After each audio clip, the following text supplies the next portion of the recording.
Hoje iremos tratar sobre o luto, depois de termos tratado de várias questões, de vários assuntos relacionados à alma, chegamos hoje no luto. Para tanto, eu peço que você abra a tua Bíblia no Evangelho de João, no capítulo 11. Vamos tentar fazer uma exposição panorâmica de todo o capítulo 11, mas vamos fazer uma leitura inicial apenas dos versículos 43 ao 46. João 11, do versículo 43 ao 46. E depois você mantém a sua Bíblia aberta em João 11. Diz assim a palavra de Deus nesse trecho. Tendo dito isto, clamou em alta voz: Lázaro, vem para fora.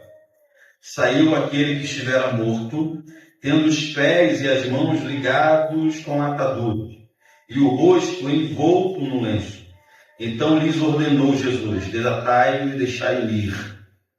Muitos, pois, dentre os judeus que tinham vindo visitar Maria, vendo o que fizera Jesus, creram nele. Outros, porém, foram ter com os fariseus e lhes contaram dos feitos que Jesus realizara. Vamos falar com Deus. Pai querido, nós te agradecemos mais uma vez pela leitura de tua santa palavra aqui entre nós. Mas agora nós carecemos da iluminação do Espírito Santo para entendermos a tua palavra, Pai. A simples leitura não é suficiente se o Espírito Santo não nos iluminar nesse momento. Se o Espírito Santo não agir com poder nesse momento, passaremos os próximos minutos aqui em vão. Eu falarei em vão e meus irmãos me ouvirão em vão. Que não seja assim, Pai. Mas que através dessa ação poderosa do Espírito Santo, nos dando compreensão, que o teu nome seja exaltado aqui nesse lugar. E que o teu povo seja edificado mais uma vez com a tua santa palavra. Em nome do Senhor Jesus. Amém.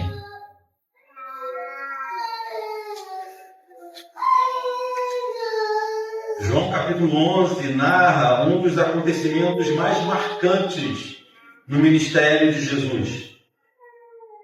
Na verdade, esse foi o maior de seus milagres até aquele momento.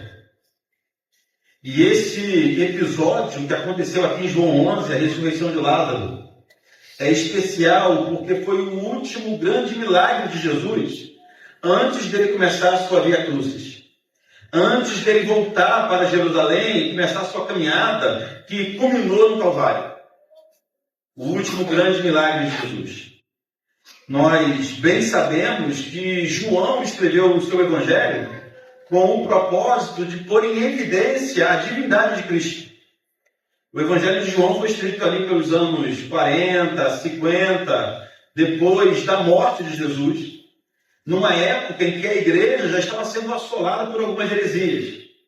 Já havia um grupo de cristãos levantando dúvidas sobre a divindade de Jesus. João escreve tanto o seu evangelho, como também a primeira carta de João, justamente para fortalecer o entendimento da igreja em relação à divindade de Jesus, à natureza divina de Jesus. Por isso que em João a gente encontra relatos detalhados dos grandes milagres. Diferente de Marcos, por exemplo.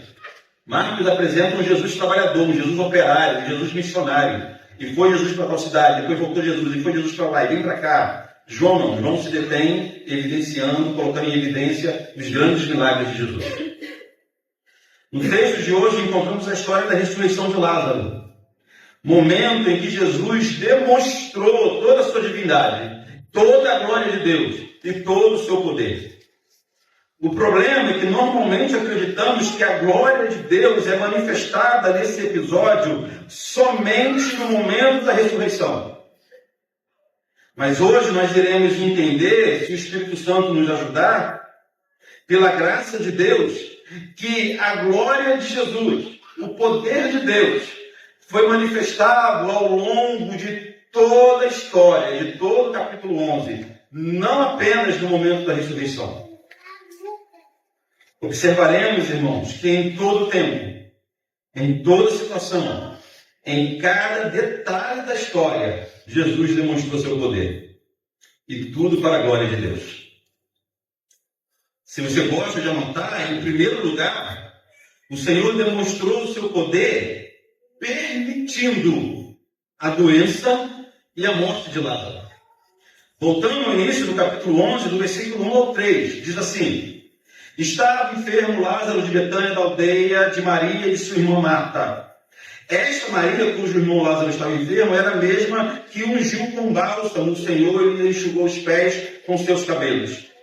Mandaram, pois, as irmãs de Lázaro dizer ao Senhor: Senhor, está enfermo aquele a quem amas. Deus ser glorificado em uma tragédia é uma ideia estranha para muitos cristãos. Pois a maioria dos crentes acreditam que o poder de Deus é manifestado e que o nome de Deus é glorificado somente quando coisas impressionantemente boas acontecem. Nos condicionamos, irmãos, a exaltar o nome de Deus somente pelas boas coisas. Nunca vi, por exemplo, o irmão oferecendo um culto e ação de graças ao Senhor porque descobriu que está enfermo, porque perdeu o emprego, porque foi abandonado. Nunca vi isso. Mas hoje nós vamos iniciar olhando para esse recado que Marta e Maria mandaram para Jesus e entender como que se encaixa perfeitamente em nossa cultura, de acreditar que só Deus só é glorificado, ou Deus só está agindo quando coisas boas acontecem. Versículo 3, olha o bilhete de Marta e Maria para Jesus: Senhor, está enfermo aquele a quem amas. O que elas queriam dizer com esse recado é o seguinte: como pode o Senhor amar uma pessoa e essa pessoa passar por grandes dificuldades? É possível que Maria e Marta acreditassem que era impossível que uma pessoa fosse ao mesmo tempo amada por Jesus e vítima de tragédias.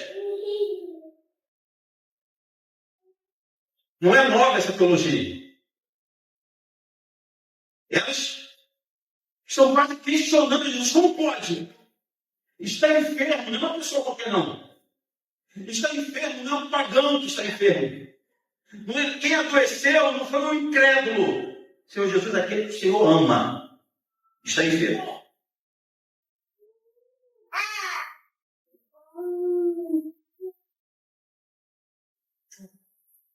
Ao comentar esse recado, Jesus deixou claro porque tudo aquilo estava acontecendo no versículo 4.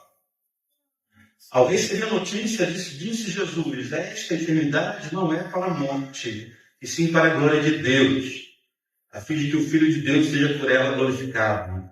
Jesus estava ensinando aos seus discípulos, meus irmãos, que havia um propósito, havia um plano.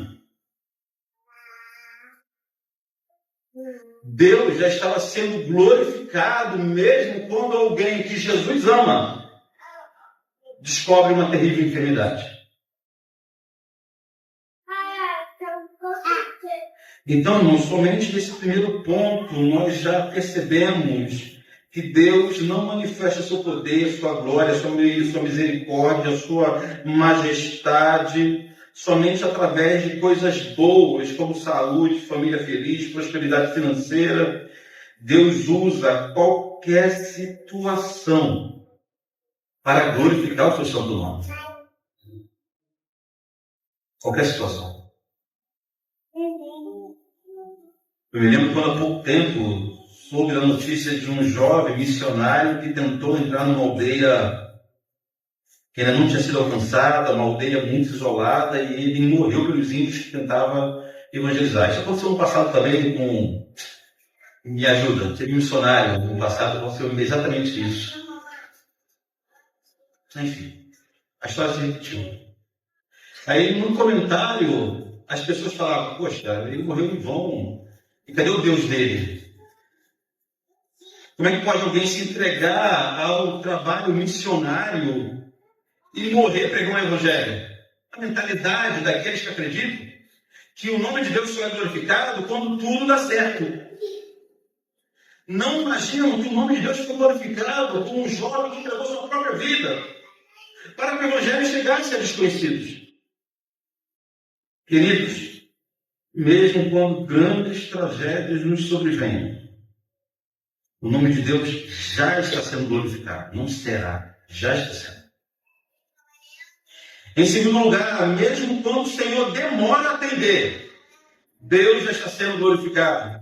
O texto diz que mesmo depois de receber um pedido de socorro, Jesus simplesmente resolveu permanecer onde estava por mais 2 dias. Ele não atendeu imediatamente o pedido de seus amigos, de suas amigas, Maria e Marta. E mais, àquela altura, Jesus sabia que Lázaro já estava morto. E o que mais chama atenção nesse ponto é que Jesus demorou de propósito voltar para a aldeia de Nazaré, para a aldeia de Betânia. O versículo 6 diz assim: quando, pois, soube que Lázaro estava doente, ainda se demorou 2 dias no lugar onde estava. A pergunta é, por que Jesus demorou a atender o pedido de socorro? Em primeiro lugar, precisamos entender que Jesus não era impedido por nenhuma força, por nenhuma circunstância. A gente que precisa sempre refazer nossos planos e projetos, porque de vez em quando somos surpreendidos com as dificuldades dessa vida. Mas com Jesus não é assim. Ele não está e nunca esteve submetido às dificuldades. Não há nada nesse mundo capaz de impedir o Senhor de agir, de cumprir a sua vontade. Em segundo lugar, o Senhor não demorou em atender um pedido de socorro por falta de compaixão. Também não foi isso. Jesus é nosso exemplo máximo de amor. Cristo é o amor de Deus encarnado. Jesus é a expressão visível do amor de Deus. Jesus amava Lázaro. Não apenas Lázaro, mas ele amava toda a família de Lázaro. Ainda assim, ele não os atendeu imediatamente. Mas não foi por falta de amor. Então guarde isso. Nada dificulta o agir de Deus quando Deus quer agir. Nada dificulta. Deus demora a agir também não é por falta de amor. Jamais. Então por que Deus não age imediatamente ou por que Jesus não atendeu o pedido imediatamente? Em primeiro lugar, ele demorou, irmãos, porque há amadurecimento na espera. Há um processo na vida do crente enquanto o crente espera. Eu sei que não é bom. Toda vez que nós fazemos uma oração, levamos ao Senhor um clamor, a gente deseja uma resposta imediata, ou sim ou não. Mas na maioria das vezes a resposta de Deus é espera. Acalme. E por quê? Porque o crente amadurece. O crente desenvolve maturidade. Há um desenvolvimento espiritual enquanto se espera o Senhor. Os sentimentos mais terríveis dos homens são esmagados na fila da espera. A soberba, o orgulho são humilhados quando percebemos que nada mais podemos fazer senão aguardar, esperar com paciência a resposta que vem do Senhor. Mas o Senhor demora, ou aparentemente demora do nosso ponto de vista, não é verdade? O Senhor aparentemente demora, sobretudo, para que quando o milagre acontecer, fique evidente que foi o poder de Deus que operou.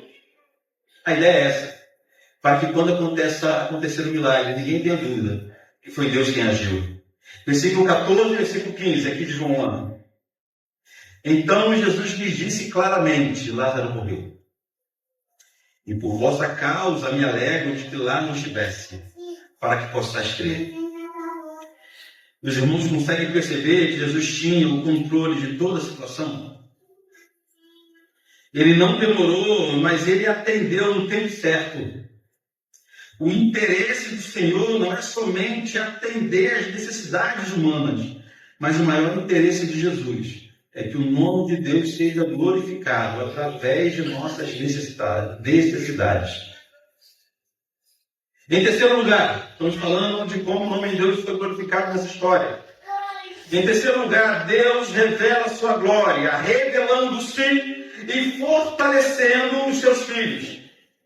Jesus, quando chegou na aldeia de Betânia, encontrou uma cena surpreendente, porque a aldeia estava lotada de gente. Betânia ficava a apenas 3 quilômetros de Jerusalém. Jerusalém estava cheia de gente por causa da Páscoa que se aproximava. A família de Lázaro era muito conhecida em Jerusalém. Com isso, a aldeia de Betânia estava lotada de gente. Uma multidão, àquela altura, só trabalhando, tentando consolar a família. Porém, o que mais nos chama a atenção nesse momento foi a declaração de fé de Marta, quando ela encontrou Jesus, no versículo 21. Disse, pois, Marta a Jesus: Senhor, se estiveras aqui, não teria morrido meu irmão. Aparentemente, parece uma confissão de fé positiva, não é verdade? Aparentemente, a ideia que a gente tem em primeiro plano, em primeiro lugar, é que Marta está dizendo o seguinte: estava confiando tanto em Jesus, que ela acreditava que se Jesus estivesse presente, nada aconteceria a Lázaro. Mas essa declaração de fé de Marta é sincera, é honesta, é humilde, mas é falha, é incompleta. Aprendemos aqui com Marta que não basta ter uma fé sincera e honesta, precisamos ter uma fé bíblica. Quando Marta disse, se estivesses aqui, o meu irmão não teria morrido, Marta estava declarando sua fé em um Cristo limitado pelo tempo. Imaginemos que loucura seria essa, chegar para o Senhor e dizer, o Senhor chegou tarde demais. Agora não há mais nada que Jesus possa fazer. É o que Marta estava dizendo. O Senhor chegou tarde, agora o Senhor não pode fazer mais nada. A seguir, depois de Jesus afirmar com todas as palavras que ressuscitaria Lázaro, Marta fez outra declaração de fé imperfeita, no versículo 24. Eu sei, replicou Marta, que ele há de ressurgir na ressurreição do último dia. Mais uma vez, Marta não acreditou em um Cristo poderoso para agir no presente. Quando ela disse, se estivesse aqui meu irmão não teria morrido, era o mesmo que dizer, o Senhor poderia ter agido no passado. Mas quando Marta disse, sei que ele há de ressurgir na ressurreição dos últimos dias, era o mesmo que dizer, agora o Senhor só poderá agir no futuro. Ah, irmãos, Marta não conseguia ver Jesus como grande eu sou. Para Marta, Jesus era o grande eu seria, ou grande eu serei, e não como grande eu sou. Marta demonstrou uma fé falha num dia da angústia. Sabe por quê? Porque todos nós somos assim. Todos nós somos assim. Não há um único cristão. Não há um único cristão na história que passe pelo dia da angústia sem um pingo de dúvida. Uma pontada de incerteza. Uma falha na caminhada.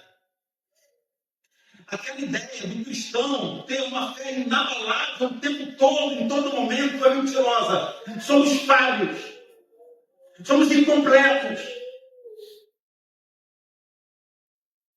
Por maior que seja o homem de Deus, por maior que seja a mulher de oração, no dia da angústia, brotam dúvidas em nossa mente, em nosso coração, e sempre será assim.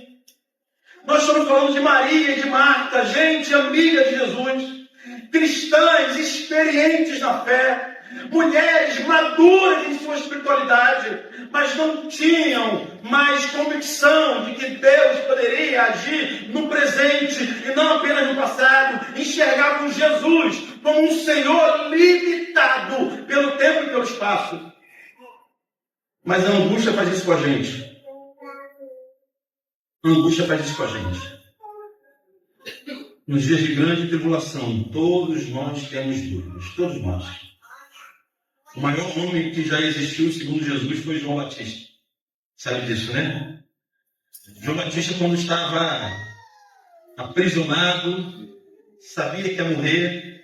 João Batista foi quem anunciou o início do ministério de Jesus e compreendia a sua missão.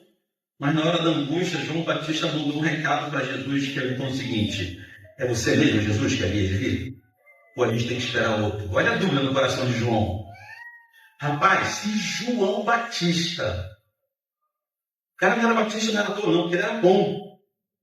Se o João era batista, ele teve essa dúvida, que virá eu e você? Não se apavore quando você tiver algum tipo de dúvida. Especialmente no momento de dor, é exatamente por isso que Cristo está sempre presente, caminhando conosco em nossa tristeza, para fortalecer a nossa fé. Mas veja que maravilha, foi no momento que Marta demonstrou, apesar do seu modo confuso de ser, Jesus se revelou completamente a ela nesse momento. A fé de Marta era confusa, era incompleta, mas mesmo assim Jesus não considera o tamanho, o grau, a dimensão ou os momentos de falha de nossa fé para se revelar a gente. Jesus se revelou a Marta, versículo 25 e 26. Disse-lhe Jesus: eu sou a ressurreição e a vida. Quem crê em mim, ainda que morra, viverá. E todo aquele que vive e crê em mim não morrerá eternamente. Crês nisto? Perguntou Jesus. Irmãos, foi somente nesse momento, depois de Jesus ter se revelado completamente, que Marta fez uma confissão completa e verdadeira. No versículo 27. Sim, Senhor, respondeu ela, eu tenho crido que tu és o Cristo, o Filho do teu Filho de Deus, que deveria vir ao mundo. Marta teve a sua fé fortalecida e esclarecida no pior dia de sua vida. Em quarto lugar, Jesus demonstra o poder de Deus, revelando sua humanidade. Parece contraditório isso, né? Jesus demonstra a sua divindade, revelando sua humanidade. Versículo 33 ao 35 diz assim: Jesus, vendo-a chorar, e bem assim os judeus que a acompanhavam, agitou-se no espírito e comoveu-se. E perguntou: onde o sepultastes? E lhes respondeu: Senhor, vem e vê. Versículo 35. Jesus chorou. Jesus não chorou por desespero. O choro do homem sem Deus é um choro desesperado. Mas Cristo sabia exatamente o que estava para acontecer.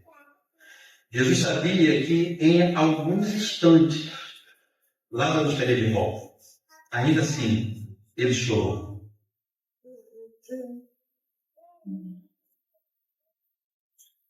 Ele chorou porque o momento era de choro. O cristão ele não se desespera num momento como esse, mas ele chora. O choro do cristão não é por falta de esperança. O choro do cristão não é por falta de consolo. O choro do cristão é apenas por tristeza mesmo. Com medo, saudade. Então Jesus chorou nesse momento somente porque Jesus se compadeceu com a dor de todos. Jesus ele sentiu a tristeza de todos naquele lugar. Há uma linha teológica que também diz que Jesus ele viu a miséria que o pecado impôs à humanidade. Jesus chorou. Jesus chorou, principalmente, escute isso, porque Jesus não permite que seus filhos chorem sozinhos. As lágrimas estão presentes em toda a literatura bíblica, irmãos. As lágrimas estiveram presentes na vida de grandes servos de Deus no passado. As lágrimas estão presentes, estiveram presentes inclusive na vida de Jesus. O poder de Deus é manifestado nessa humanidade de Jesus também. É consolador, presta atenção aqui em mim, é consolador saber que nós servimos um Deus que chorou. Um Deus que tem cicatrizes. Um Deus que sofreu. Nosso Deus não é aquele super-herói que jamais teve falta, que jamais sentiu dor. Ele fez-se Cristo, ele fez-se como um de nós, justamente para que hoje nós tivéssemos a certeza de que quando choramos, Jesus sabe o que é chorar. Quando nos ferimos, Jesus sabe o que são feridas. E assim também ele revela a sua glória. E em quinto lugar, e último lugar, a glória de Deus é manifestada na ressurreição de Lázaro. Ao chegar à última cena dessa história, Jesus já tinha manifestado o seu poder ao longo de todo o processo. O poder de Deus foi manifestado quando o Senhor permitiu a doença e a morte. O poder de Deus foi manifestado quando o Senhor demorou em atender um pedido de socorro. O poder de Deus foi manifestado quando Jesus revelou-se aos sofredores para fortalecer a fé deles. O poder de Deus foi manifestado quando o Senhor se compadeceu dos que sofriam. E agora, no final, mais uma vez, o poder de Deus é manifestado quando Cristo demonstrou toda a autoridade que ele tem sobre a morte. O Senhor Jesus é o único que pode dar ordens a mortos, e foi exatamente o que ele fez. Depois de fazer uma breve oração, vejamos o que está escrito no versículo 43. E tendo dito isto, clamou em alta voz: Lázaro, vem para fora. Lázaro já tinha deixado esse mundo. Lázaro já estava do outro lado da história. Lázaro já estava no seio de Abraão, gozando do descanso reservado somente aos filhos de Deus. Mas Lázaro ouviu uma voz o chamando de volta. A única voz que tinha autoridade para fazê-lo voltar, ele ouviu. Foi a voz de Jesus, cheia de poder. Lázaro volta de onde ele estava. Quando o Senhor fala, mesmo mortos obedecem. Lázaro voltou à vida. Jesus cumpriu o seu papel, manifestou o seu poder. O nome de Deus foi glorificado mais uma vez. Não a única vez, mas mais uma vez aqui nessa história.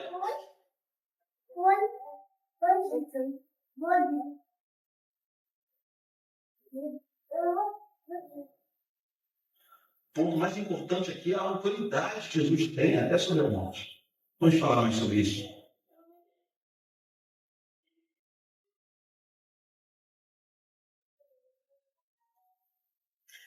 Nesse texto há uma promessa. Promessa sobre a qual nós depositamos a nossa vida. Que no meu humilde entender é o ponto mais importante desse texto. O ponto mais importante desse texto não é a ressurreição de Lázaro. O ponto mais importante desse texto foi a promessa feita por Jesus nos versículos 25 e 26. Disse-lhe Jesus: eu sou a ressurreição e a vida. Quem crê em mim, ainda que morra, viverá. E todo que vive e crê em mim não morrerá eternamente. Queridos, em primeiro lugar, você precisa lembrar que a humanidade está espiritualmente morta. E a humanidade não morreu nesses últimos dias, nesses últimos anos, não. A humanidade morreu já no início de nossa história. A humanidade morreu em um contexto de maravilhas, quando nossos pais, o primeiro casal, Adão e Eva, habitavam em um jardim perfeito, em um lugar que exalava vida, mas eles escolheram a morte, como qualquer um de nós escolheria também.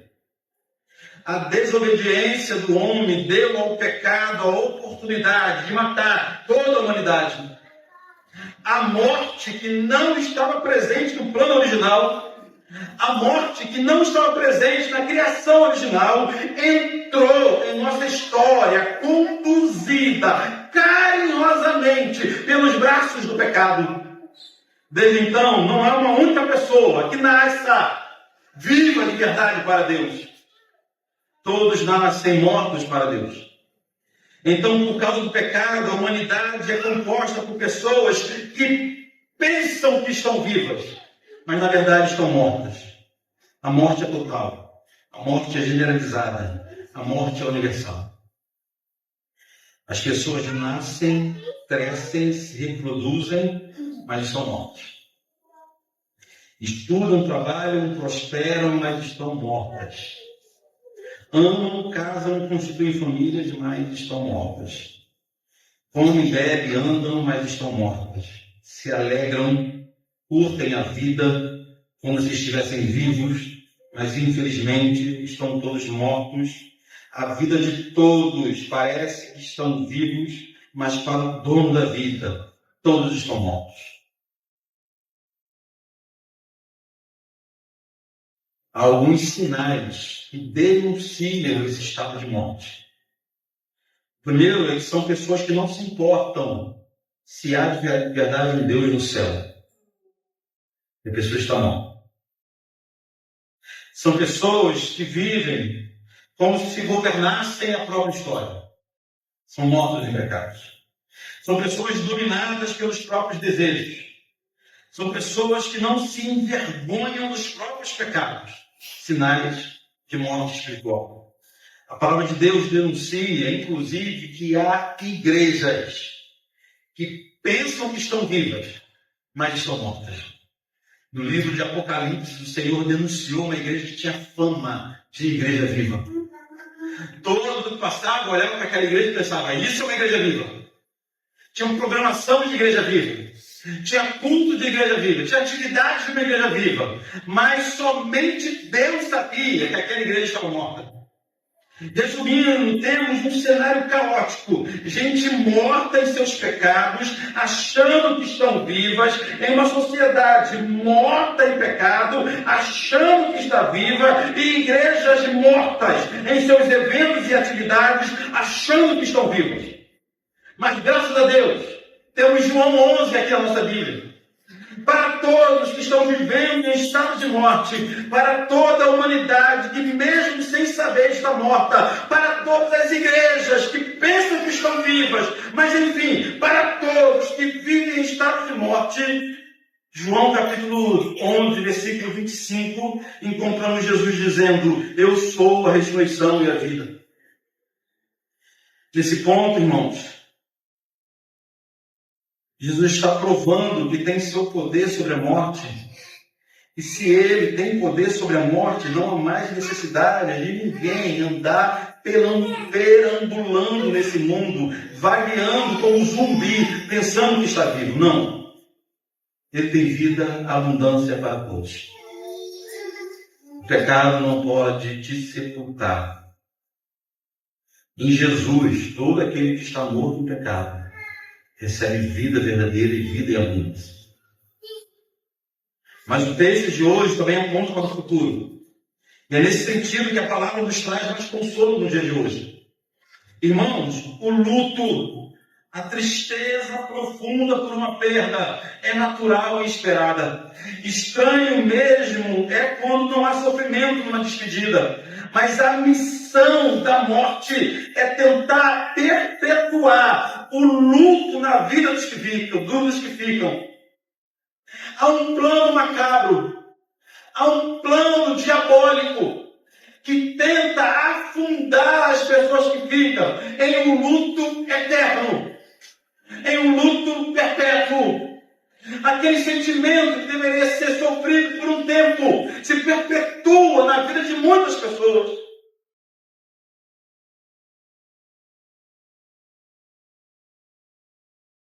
É uma conhecida nossa que perdeu um filho de 20 anos de idade. Eu conheci ela 20 anos depois, quase disso. E ela manteve o guarda-roupa do filho exatamente da forma que ele deixou quando ele saiu e passou mal. O guarda-roupa era o mesmo. Mesmas roupas, tudo guardado, dobrado, no mesmo lugar. Pessoas que infelizmente caem nesse laço maligno de ter o luto perpetuado nas suas vidas. Tristeza sim. Eu já falei isso para os irmãos. A ausência nunca mais será sofrida. Sempre iremos nos lembrar da tristeza. Uns dias serão mais difíceis do que outros, mas o estado de luto permanente não é o que Deus deseja para ninguém, é um plano maligno.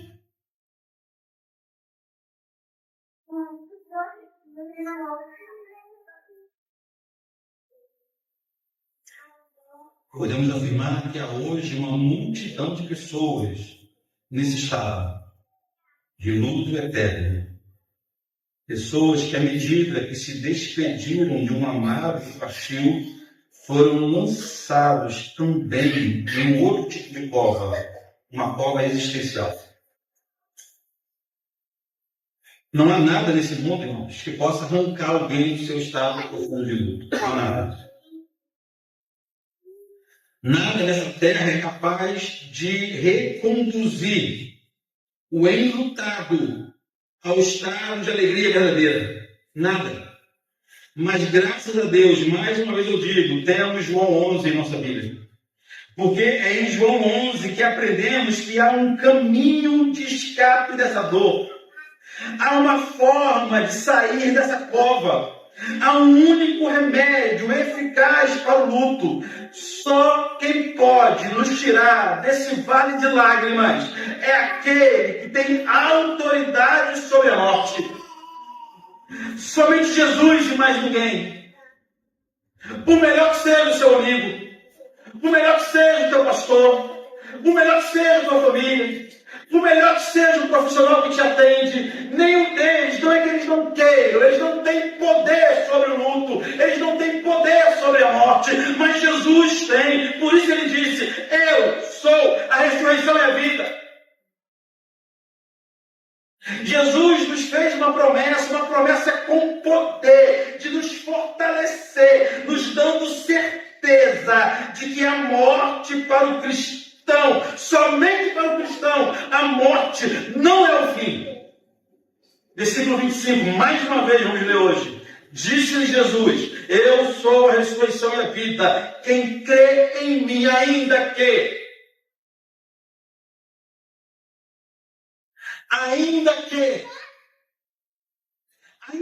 morra, viverá.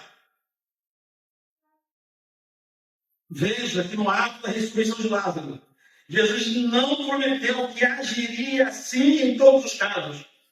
Jesus não prometeu que ressuscitaria da mesma forma todos os mortos, não. Mas a palavra consoladora de Jesus aponta para o futuro, para o dia que todos nós seremos livres definitivamente do luto, da dor, da despedida, da morte. O que Jesus está dizendo aqui é que todos nós venceremos a morte. Venceremos a morte. Há uma garantia de vitória final sobre nossos terríveis inimigos. Não apenas o diabo, nosso inimigo, mas a morte é a nossa grande adversária. Jesus está nos garantindo que a morte não é o fim.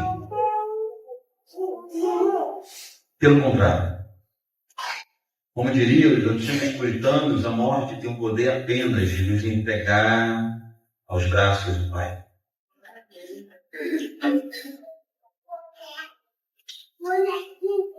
A autoridade de Jesus sobre a morte deve servir para nos trazer consolo nos dias de dor.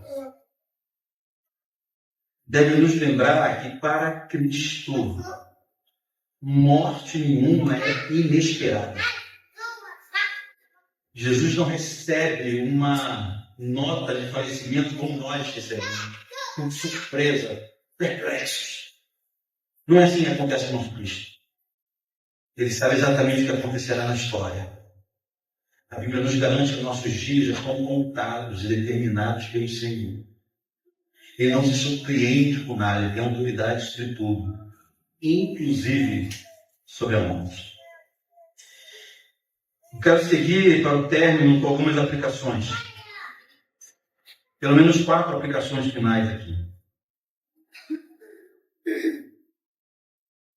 Medite na brevidade de nossa vida. Nossa passagem por esse mundo é extremamente curta, comparada à eternidade. Comparada à eternidade. 1 ano e 200 anos quer dizer a mesma coisa. É um breve momento. É um sopro que nós passamos por aqui. Devemos estar preparados nessa mentalidade que nós temos, que a nossa vida é breve. Devemos estar preparados para nos encontrar com o nosso Senhor a qualquer momento. A qualquer momento. Segunda aplicação, olhe para a tristeza como os antigos puritanos olhavam. Para os puritanos, as dores são instrumentos de Deus para o nosso aperfeiçoamento. Nada nos refina tão bem quanto a dor. Se nós fôssemos purificados, refinados, lapidados na alegria, mas na alegria não somos lapidados. Por isso que Provérbios diz que há mais proveito estar numa casa onde há luto do que numa casa onde há festa. Porque numa casa onde há luto, a gente considera a brevidade da vida. A tristeza tem esse poder, e graças a Deus por isso. As grandes dores, as grandes tribulações são os instrumentos de Deus. Lembra de um Deus que nada foge do seu controle? Lembra de um triste que não é surpreendido pelas demandas da vida? São as dores que nos sobrevêm. Entende-as como sendo enviadas por Deus para o nosso bem. Há um hino antigo da harpa cristã que diz que os mais belos hinos e poesias foram escritos em tribulação. São as melhores canções, não são essas? Que tem um tom melancólico. As canções que o pessoal faz no momento de festa é só bobeira. Só eu vou pular, eu vou cantar, eu vou dançar, eu vou tua presença, eu vou fazer um espelho, vou tocar violão, tua presença. Mas quando a pessoa tem um coração quebrado por sofrimento, é capaz de fazer as mais belas declarações do Senhor, as mais belas orações, como diz o hino, os mais belos hinos e poesias foram escritos em tribulação. A dor tem essa habilidade. Ela molda o nosso coração à semelhança do coração de Jesus. Em terceiro lugar, não enfrente teu luto sozinho. Congregue. O Senhor não envia mais anjos pessoalmente para nos ajudar. Anjos de Deus são ministradores em nossa vida e permanecem como sendo servos de Deus a nosso favor. Mas o Senhor não faz mais como faz no passado, de enviar anjos de forma visível para cuidar do seu povo, para cuidar dos seus filhos. O Senhor cuida de cada um de nós, especialmente em nossos piores momentos, através de uma igreja. Uma igreja saudável será instrumento de Deus em teu auxílio, sempre que você precisar. Na hora da dor, na hora da agonia, na hora da tristeza, na hora do luto, é nesse momento que devemos congregar mais e não menos. Nunca entrou na minha cabeça aquela ideia de que o pastor não estava bem, aí não fui ao culto. Eu não estou me sentindo legal, eu não fui ao culto. É ao contrário, irmãos. É nos piores dias, nos piores momentos, nas semanas mais difíceis, nas maiores dores, que dependemos de nossos irmãos como instrumentos de Deus agir em nosso favor. Congregue. E por fim, olhe para Jesus. Jesus está ao teu lado em cada momento de dor. Não há uma única lágrima tua que ele não chore junto contigo. Uma coisa é enfrentar a dor sozinho. Outra coisa bem diferente é enfrentar a dor do lado de Cristo. Sabendo que o seu Deus sabe exatamente o que você está passando, o que você está vivendo. Ele chora ao seu lado, fortalecendo a sua vida. Amém?